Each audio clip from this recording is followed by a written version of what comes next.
Why do we dream? Why have practically all mammals evolved to dream? Although dreaming clearly serves some important neurological and biological function, the answer to this question has eluded neuroscientists, evolutionary biologists, and psychologists for the best part of the last century. Dr. George Christos, a theoretical physicist studying neural networks, has come up with the answer, while at the same time advancing a theory of where our creative thoughts actually come from. His fascinating theory is discussed in detail in his book Memory and Dreams: The Creative Human Mind. Before we begin, we need to understand what happens when we dream. We dream during a phase of sleep called rapid eye movement, or REM sleep. During REM sleep, the brain receives very little input from the outside world, but is instead stimulated by a small set of neurons located in the brain stem, called the REM-on cells. These cells send semi-random input to the neocortex, amygdala, and hippocampus. The brain tries to make sense of this information using its stored memories. This is why we dream about our own memories. You dream about yours, and I dream about mine. Also during dream sleep, a small set of cells, also located in the brain stem, stop whatever the brain is seeing during its dreams from sending them to the rest of the body, so we don't enact our dreams. Also during REM sleep, the brain is slightly more active than when you are awake.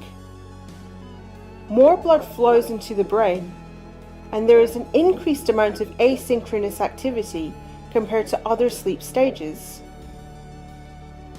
Since the brain is practically disconnected from the body during REM sleep, that function is likely to involve the internal processing of memory. So what exactly is the brain doing during this intense activity? Also during REM sleep, the learning aminergic neurotransmitters are turned off, and the cholinergic neurotransmitters become active, so no direct learning takes place. In fact, the brain may be unlearning during REM sleep, as we shall discuss now. Dr. Christos said there were all sorts of fanciful theories about why we dream, such as psychological, night entertainment, infant development, rehearsal, keeping the brain warm, keeping the eyes wet, erections, etc. But they do not incorporate all of the neurobiological, neurochemical, neurophysiological, and cognitive evidence known about dream sleep.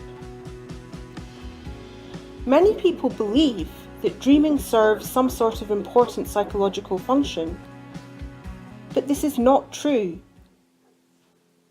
Sigmund Freud thought we dream when we are distressed, but he did not know that mammals dream, that infants dream for much longer than adults, and that we all dream for about the same amount of time each night, about 2 hours, irrespective of our state of mind. These facts only became known after the discovery in the 1950s that we dream during a rapid eye movement sleep. Freud was wrong, but he did not know all the facts. What pressing psychological need could an infant or animal have for some much dream sleep, says Dr. Christos. According to Dr. Christos, one of the most interesting scientific theories on the function of dream sleep, on which he has based his own theory, was proposed in 1983 by Nobel laureate Francis Crick, co-discoverer of the structure of DNA, and Graham Mitchison. They suggested that when we dream, the brain is engaged in a reverse learning or unlearning process. During this process, the brain is supposed to remove so-called spurious memories or parasitic modes, among other things. Spurious memories are memories which are generated by the brain itself because of the way memories are stored in a distributed overlapping fashion in the brain, sharing common neurons and synapses. This is quite different to the way memories are stored on a computer, where each memory has its own distinct location. Spurious memories have been observed in mathematical models, and there is every reason to think that they are also present in the brain. They are generally comprised of combinations of features of stored memories. The Crick-Mitchison hypothesis fits in with the neuroscientific evidence, such as the fact that the neurotransmitters associated with learning, like norepinephrine and serotonin, are switched off while we dream, and explains why we do not generally remember our dreams. It is a very appealing theory, especially the reverse learning idea. But what I have found in my computer simulation experiments with more realistic neural network models is that the proportion of spurious memories actually increases after reverse learning. Dr. Christos performed numerous simulations with neural network models to test the CM hypothesis. But while writing up his book, Memory and Dreams, he discovered that instead of reducing the number of spurious memories, reverse learning in dream sleep actually increases their number. The problem was that earlier simulations were carried out on unrealistic neurobiological models and with memories stored with equal intensity. Earlier models also had much more symmetry than in a real biological system. A consequence of this is that there were too many spurious memories to contend with. That is why they were called spurious memories. In a more realistic neurobiological system, the number of spurious memories is limited, and it is in this regime that made him realize that they are important for creativity and new learning. He subsequently proposed his own theory of why we dream. We dream to generate more spurious memories, or that is, to roughen up our memory scape. This prepares us for a new day of learning. Without spurious memories, the brain would not be able to learn something new. An interesting consequence of this theory about learning is that whatever we learn the next day is already in our heads. All we are doing is strengthening those shallow memory states. In a sense, you cannot learn something new if you do not know something about that already. This is a profound but logically sound proposition. Dr. Christos suggests that the importance of spurious memories had been overlooked. For starters, they may be the basis of our creative ideas. Where else would they come from, he asks. Dr. Christos' theory about the importance of spurious memory represents a major shift from previous thinking, as most researchers had been trying to get rid of these states in neural network models since their discovery, also in 1983. Dr. Christos points out that the problem was that people were working with biologically unrealistic models, which had too much symmetry and connectivity, and consequently too many spurious memories. In more realistic models, there are much fewer spurious memories. We dream to generate creative ideas, to be more adaptive, to think, and to prepare ourselves for new learning. While writing his book, Dr. Christos came to realise that spurious memories might be a lot more important for understanding how the brain works than even he first thought. Spurious memories are also required for the brain to learn something new. Without them, the brain would only be able to recall already stored information, like a computer or a tape recorder, and we would not be able to think and adapt to new situations. The brain is not just a recording device, it is a thinking machine. He said that these earlier models were misleading, but were important for identifying spurious memories nonetheless. We might never have noticed them otherwise, says Dr. Christos. He said he would really like to give them another name, as they are not really spurious or parasitic at all. They are internal states generated in the brain that are crucial to how it functions. Dr. Christos says that when we learn something new, a weak, spurious memory which already exists in the brain, corresponding to some combination of memories or facts, is strengthened to become a strong stored memory itself. This happens through a well-known process called Hebbian learning, whereby the link or synaptic connection between two simultaneously excited neurons is strengthened. Dr. Christos' theory offers a new paradigm for autonomous brain function.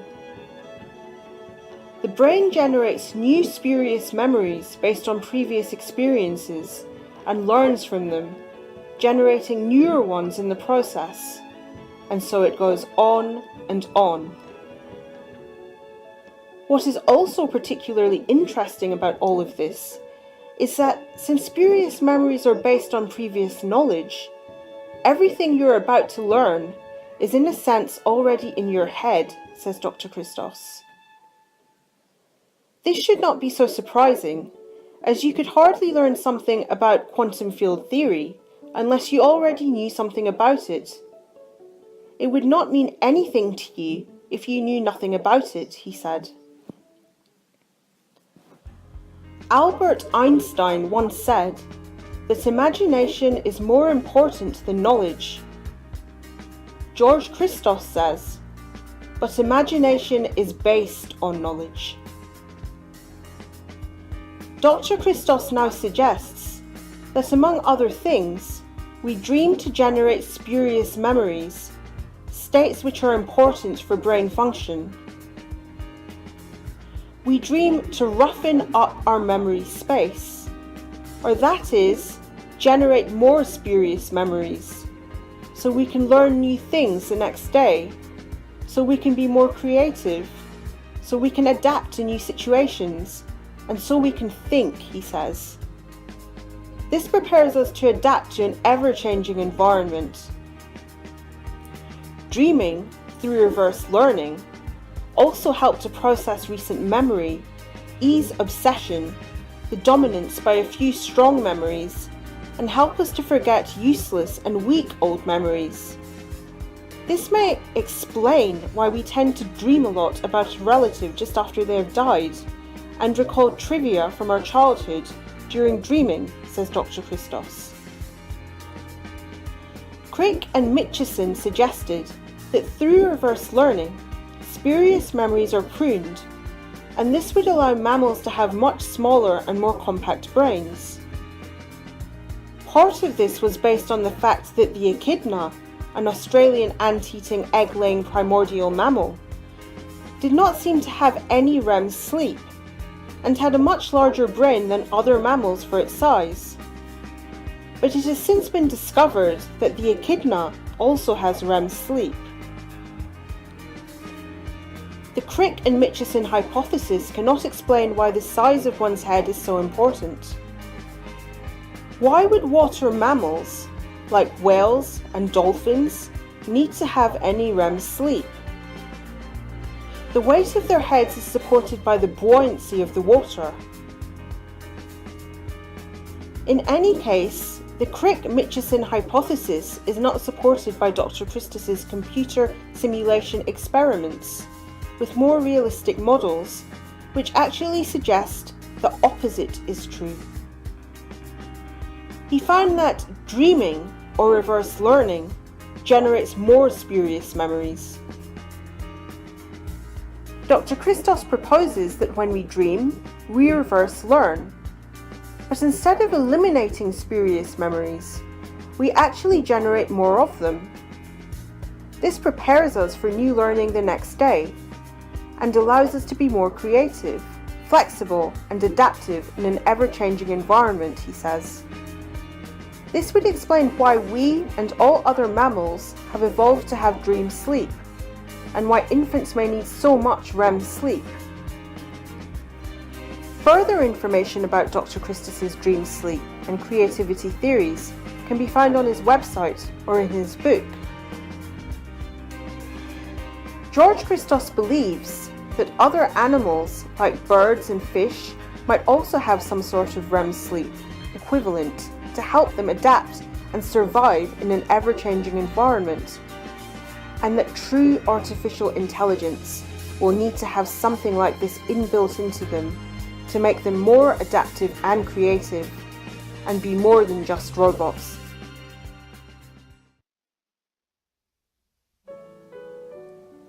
Memory and dreams provides a much-needed integration of computational and neurobiological theories of REM sleep generation and its significance for learning. Alan Hobson, professor of psychiatry at Harvard Medical School, recognized as one of the world's leading authorities on REM sleep dreaming, and acclaimed author of The Dreaming Brain, Sleep and Dreaming. The relationship of spurious memories to creativity has long intrigued me, and I was very happy to see you writing at length about it.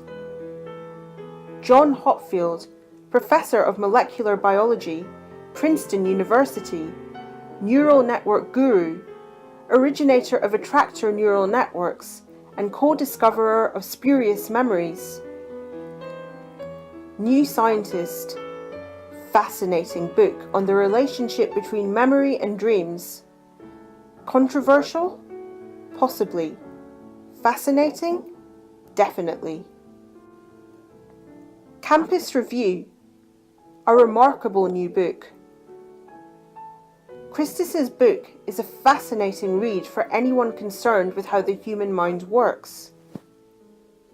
Metapsychology Book Reviews presents an interesting and engaging introduction to research findings regarding REM sleep. Delivers his proposal about the nature of creativity. One of the most pleasing features of the book is that Christos presents complex issues and their factual bases in a manner that makes them accessible to readers from different walks of life, without undermining the intricacy of the issues and their relevance. Another engaging feature of the book is Christos's overview of the current understanding of functioning of the brain with respect to memory and dreaming, in which he successfully integrates knowledge from diverse areas of inquiry, i.e. neurobiology, physiological, evolutionary and cognitive psychology, and computer science. Likely to generate interest in these issues, and by doing so advance scientific knowledge of two puzzling phenomena. Leonardo Reviews, MIT Press. This book covers a lot of ground and quickly. It could quite easily have been 3 times the length and still not exhausted the subject of memory and the purpose of dreaming.